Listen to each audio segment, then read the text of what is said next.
ngubu birimo biravugwa yuko ubu The Ben aho yicaranye na Diamond Platnumz bari kwiga umushinga y'ukuntu ya ndirimbo yazasohoka kandi ari indirimbo irenze iri kwari kumwe na akabagarika amafaranga we ubu kabisa ibintu bimeze nabe rero urabunyihanganiye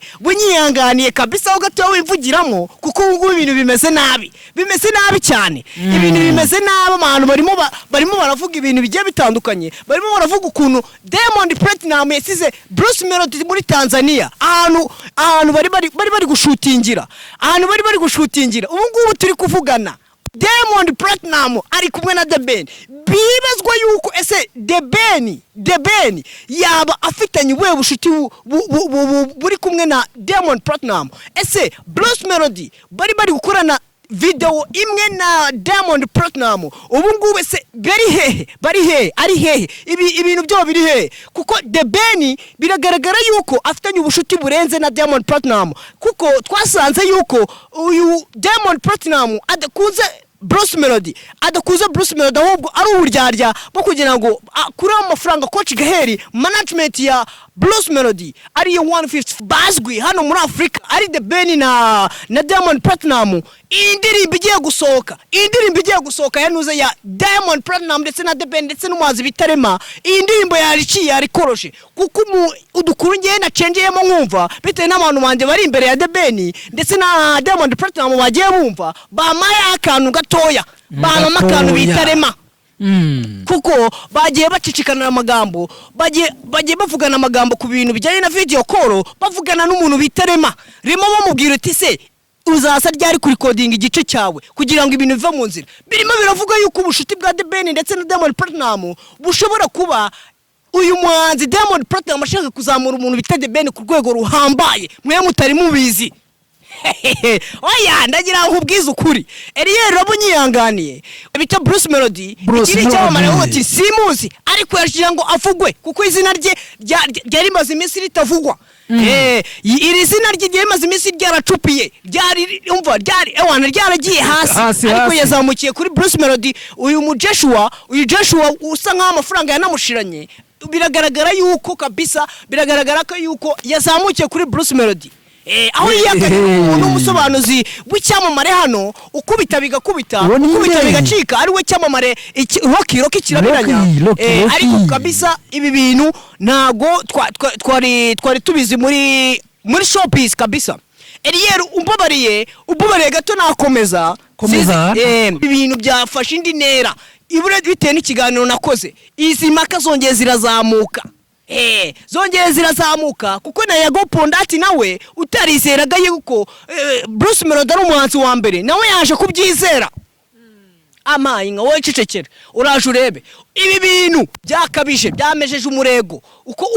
ubu tuvugana umuhanzi bita Yago Pondati nawe nago yarazi ko ChatGPT ishobora kuba uzi uno muhanzi w'icyamamare cyane Bruce Melody kuko basanze ari umuhanzi wa mbere mu Rwanda uko indirimbo manuka n'indirimbo rwose zijya zitandukanye uyu Bruce Melody biravugwa yuko atari performing yonyine akoze kuko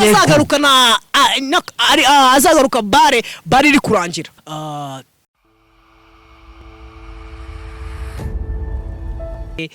turi kumwe none ahangaha uri kumwe na Robo ndagushimira cyane kuba wabashije guhitamo channel ya Benita TV show tugushimira cyane ho waba uri hose uherereye mu Rwanda uherereye muri East African uherereye muri Uganda uherereye mu Burundi muri Kenya ahantu hose turagushimira cyane kuba turi kumwe nawe wowe uri muri Amerika wowe uri mu bihugu by'Uburayi wowe uri mu bihugu bya Asia wowe mu diaspora wese turagushimira kandi turagukunda cyane kugira ngo tujye tubana nawe wakana subscribe kugira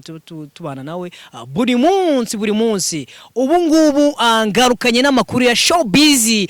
yiriwe avugwa hano mu Rwanda cyangwa se no hanze y'u Rwanda kuko abahanzi bose bacu kabisa baraperforminze ibintu bimere neza bimeze neza ubu ngubu ibintu bimeze neza cyane ubu ni amahumbezi kabisa abantu b'abanyabirori kabisa bameze nabi cyane ubu ngubu barimo barakora cyane kabisa abo bahanzi nabahe rero abahanzi rero abahanzi ubu tuvugana kabisa abahanzi ubu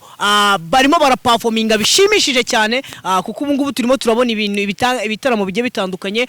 mu mande zigiye zitandukanye cyane cyane mu gihugu cya Uganda niho turi buze kugarukira cyane niho tuza kwibanda tugenda twumva nabo bahanzi nyine bakomejeho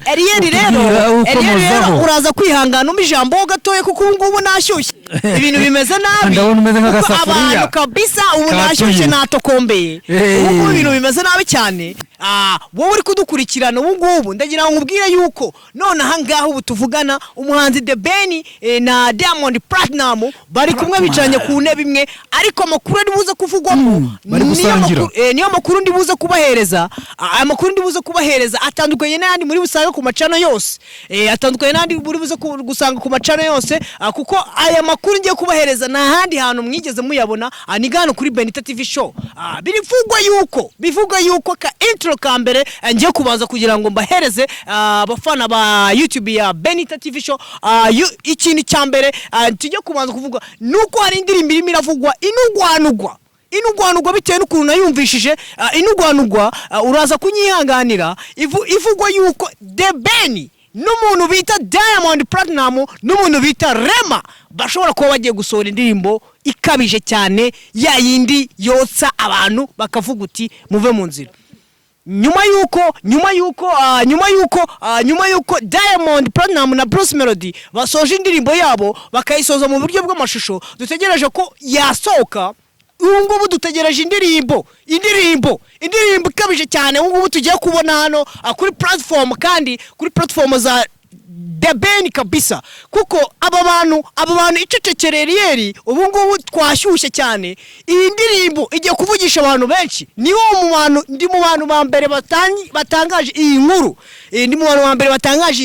mu gihe abantu benshi cyane bavuga guti ese iyi ndirimbo ya The Ben na Diamond Platinum bari gushutinga ese byahereye hehe bategereje umuntu bita Rema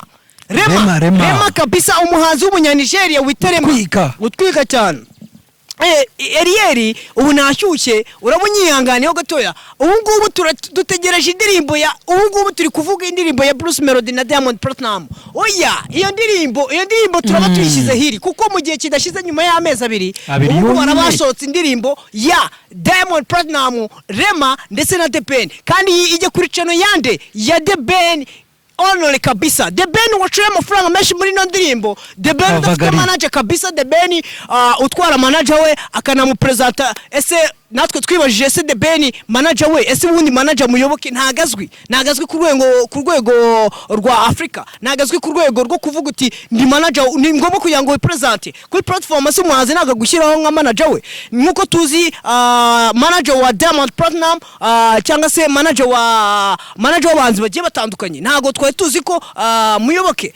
ashobora kwipresenta kuri Diamond Platinum cyangwa se manager wa Diamond Platinum kugira ngo tumenye neza se uyu muhanzi ari ku rwego cyangwa se manager we ari ku rwego ese ni manager we cyangwa ni umuntu wamuherekeje gusa bisanzwe kugira ngo tumenye niba ari umuntu wamuherekeje gusa kugira ngo acunge protocole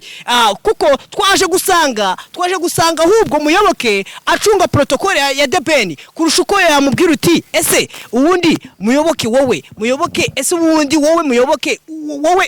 uri manager wa The Ben amafaranga ese washoye angahe muri The Ben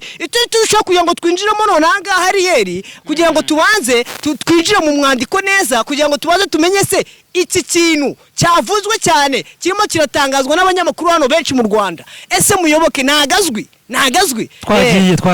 twagiye kabisa muyoboke urakoze cyane kuba umaye ijambo nubwo naye naryihaye ariko reka nkubwize ukuri na Kerieri uriyanganeyo gatoya urakoze cyane kuma ijambo nashyushye uri kumva ibintu bimeze nabi Diamond Platinum agasafuriya wabaye mwoto aho Diamond Platinum yicaranye mu ndege imwe n'umuhanzi The Ben ndetse na Diamond Platinum bagiye hariya bavi Kampala bajya muri kajugujugu bagiye kwerekeza ahantu bita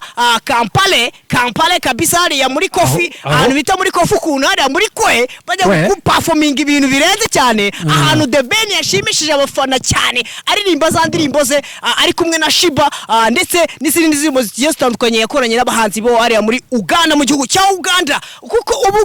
ngubu birimo biravugwa yuko ubu The Ben aho yicaranye na Diamond Platnumz bari kwiga umushinga y'ukuntu ya ndirimbo yazasohoka kandi ari indirimbo irenze iri kwari kumwe na akavagari k'amafaranga we ubu kabisa ibintu bimeze nabi rero bunyihanganiye kabisa aho gato wivugiramo kuko ubu ibintu bimeze nabi cyane ibintu bimeze nabi abantu barimo baravuga ibintu bigiye bitandukanye barimo baravuga ukuntu Diamond Platnumz yasize Bruce Melody muri Tanzania ahantu bari gushutingira ubu ngubu turi kuvugana Diamond Platnumz ari kumwe na The Ben bibazwa yuko ese The Ben yaba afitanye ubuhe bushuti buri kumwe na Diamond Platnumz ese Bruce Melody bari gukorana video imwe na Diamond Platnumz ubu ngubu ese ari hehe ibintu byo biri hehe kuko The Ben biragaragara yuko afitanye ubushuti burenze na Diamond Platnumz kuko twasanze yuko uyu Diamond Platnumz adakunze Bruce Melody ahubwo ari uburyarya bwo kugira ngo kuri amafaranga coach Gaheri management ya Bruce Melody ari 155 iri gushora amafaranga menshi cyane muri no ndirimbo Ariel rwose ubu ngubu ibintu byamaze gushyuha ibintu byasheshe mu banyamakuru hano mu Rwanda bameze nabi cyane barimo baravuga utese ibi bintu ni ibiki kuko Diamond Platnumz utaragaragaye barimo barakomplika bagashaka gukomplika bakavuga se Diamond Platnumz ko cyatagaragaye muri anniversaire ya manager we icyo kintu cecekere kuko barimo barabivugaho ibintu bigiye bitandukanye ni amakuru agiye atandukanye ku mbuga nkoranyambaga birimo biravugwa mu bitangazamakuru hose bya showbiz birimo biravugwa ubu ngubu ibintu byakamesheje Ariel ibintu byakamesheje kuko ubu ngubu birimo biravugwa yuko Diamond Platnumz atishimiye umuhanzi Bruce Melody bitewe n'ukuntu yatangiranye n'umuntu bita Konde Boy ubushuti bwabo bugashudikanya no bigatangira bivuga uti ese Bruce Melody ko yatangiranye na Konde Boy agasoreza kuri Diamond Platnumz bikavugwa yuko Diamond Platnumz atigeze yishimira na gatoya umuhanzi Bruce Melody bikavugwa yuko ibintu bishobora kuba bimeze nabi ubu ngubu ibintu bishobora kuba bimeze nabi bifu zakamejeje kuko ubu ngubu coach Gaheri ntago yishimiye ubushuti bwa The Ben ndetse na Bruce Melody ibintu byakamejeje ubu ngubu wari kudukurikirana ubu ibintu byakamejeje ubuntu bimeze nabi cyane kuko ubu ngubu none turimo turavuga ibi ngibi ariko tutari kuvuga utuntu n'utundi hano mu gihugu twagiye tubera turimo turavuga ya makuru ari big mu gihugu ariko tunavuga no hanze yo mu Rwanda cyane muri Kampala hariya muri Kasege kabisa bakubise igitamo abantu bagakubita kabisa bakuzura abaririmba bakaririmba kabisa kuko Diamond Platnumz na The Ben bafite indirimbo ya going the viral cyane igakubita kabisa iyo ndirimbo bayita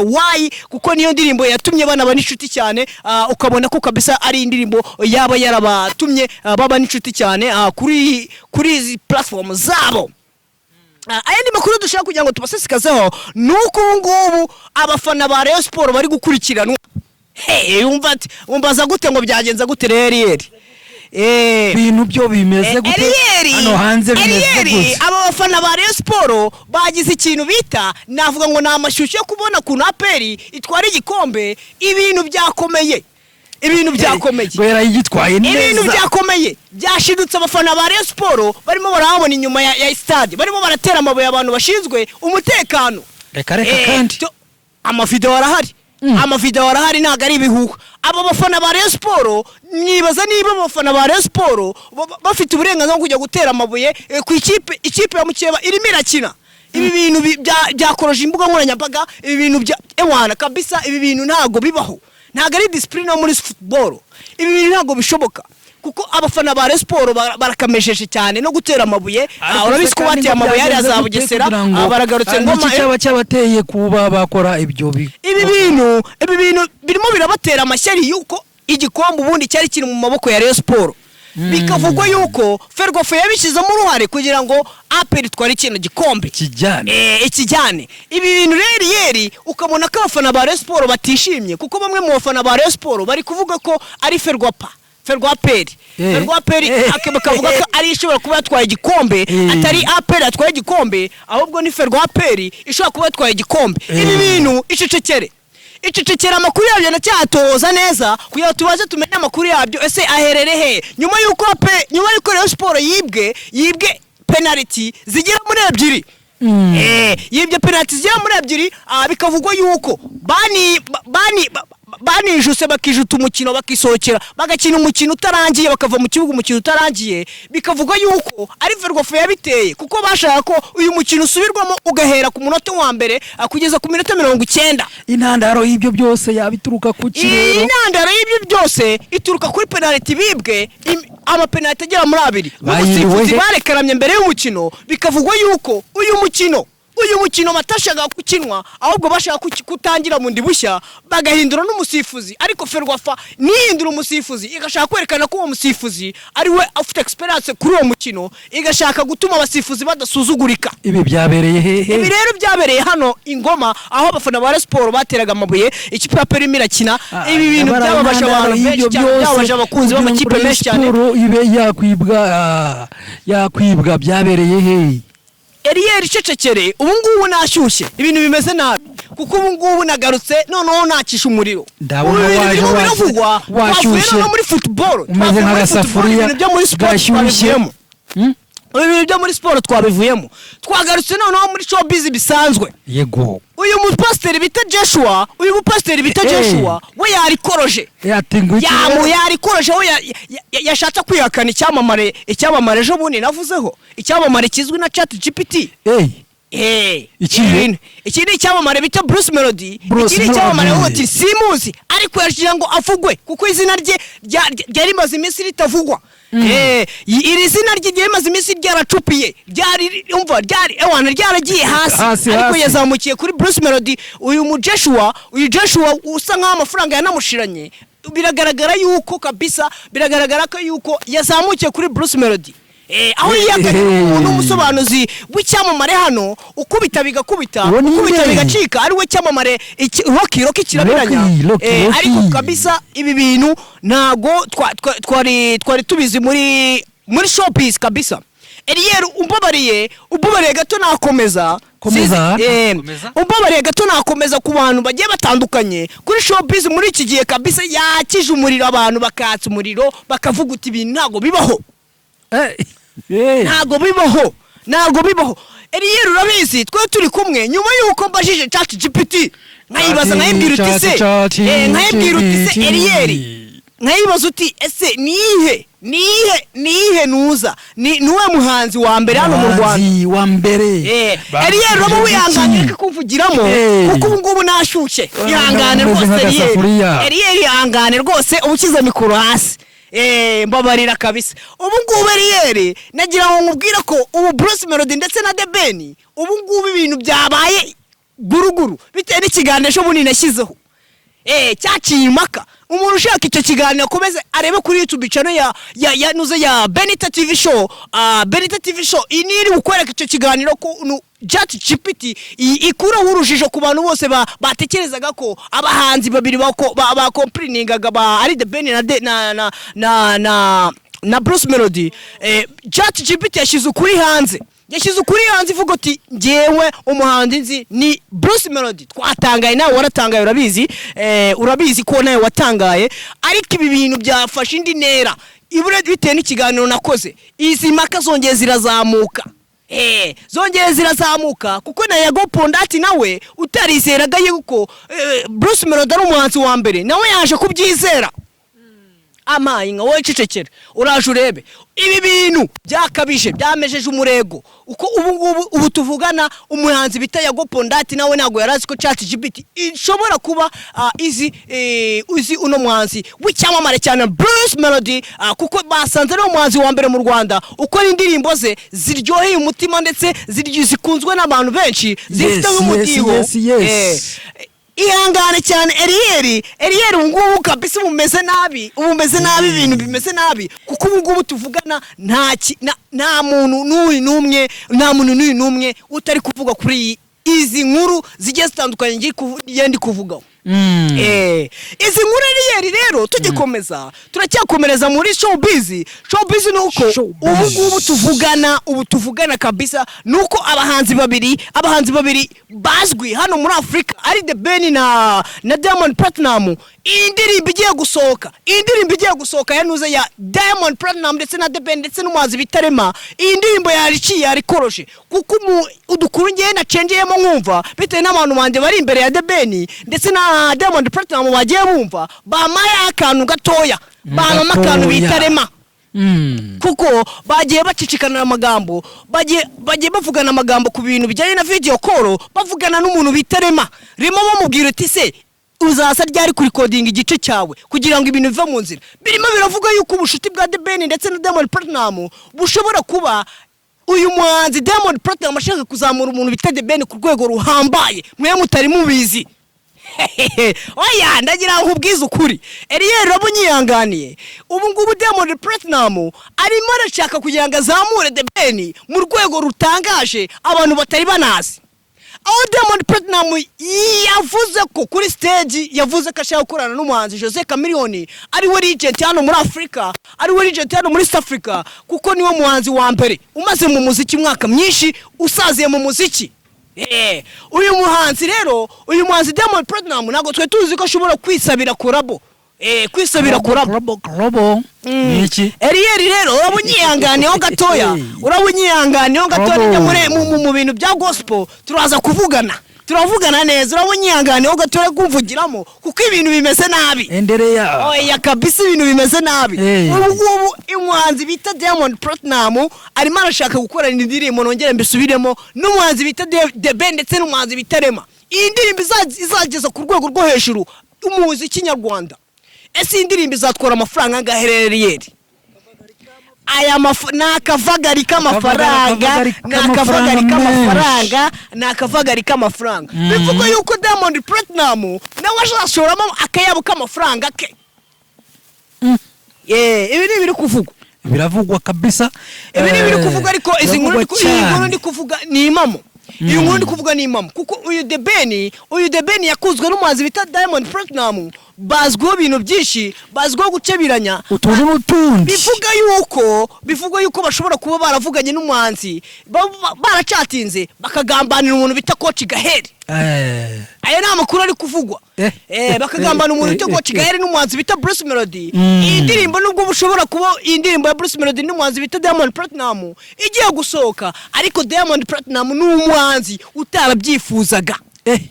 Batinguki rero uyu muhanzi ntago yabyifuzaga bitewe n'akavagara amafaranga bafite ndetse n'umukire Coach Gahera afite ari gutanga kuri indirimbo kugira ngo isohoke. Niyo yatumye uyu muhanzi Diamond Platinum akorana indirimbo n'umuhanzi Bruce Melody. Aya makuru ntago mwari muyazi.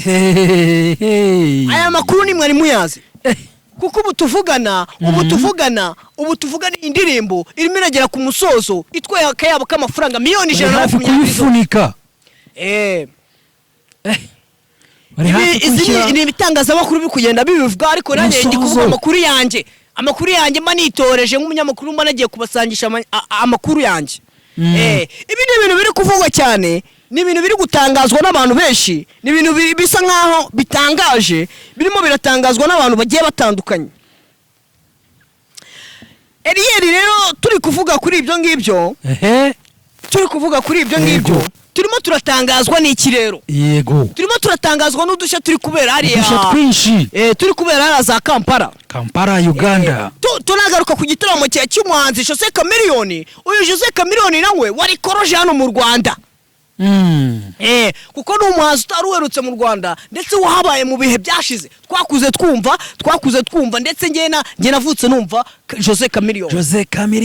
Iki gitaramo naje gukora hano mu Rwanda ni igitaramo yifuzaga cyane. Uyu Jose Chameleone wageze mu Rwanda maze hafi imyaka igera mu 10 cyangwa 7 gutyo atagira mu Rwanda. Uyu Jose Chameleone yarikoresha yavuze ko ibitangaza yaboneye mu Rwanda n'ukuntu u Rwanda rwahindutse n'ukuntu u Rwanda ibintu bimeze bamuteretse muri arena aravuga uti haya aravuga uti haya kabisa aravuga uti kabisa ahangaha kabisa. rwose ibintu ndabirangije aho yabonaga umuhanzi Bruce Melody ari guperforminga akavuga uti kiriya cyamamare nacyo shaka kuzakorana indi ati kirarenze ibintu bimeze nabi rwose Ariel rwose urabona ko ibintu byafashe indi ntera ibintu byarikoroje cyane hano kuri social media zitandukanye ibintu bimeze nabi cyane kabisa ubona ko kabisa Bruce Melody yasohokaga kuri Katerina ye ubona ko kabisa arimo kabisa araperforminga hano kuri stage ya Big Arena muri bar kabisa ubona ko ibintu byemeze neza abafana barimo barasa nkaho bamukikije kabisa bishimiye indirimbo ze akubitamo Katerina azamuka n'izindi ndirimbo ze zigiye zitandukanye zagiye zikundwa kuri social media zigiye zitandukanye ndetse no muri Afrika no hanze ya Afrika amanuka n'indirimbo rwose zigiye zitandukanye uyu Bruce Melody biravugwa yuko atari performing yonyine akoze kuko azagaruka bare iri kurangira izi ni inkuru zirimo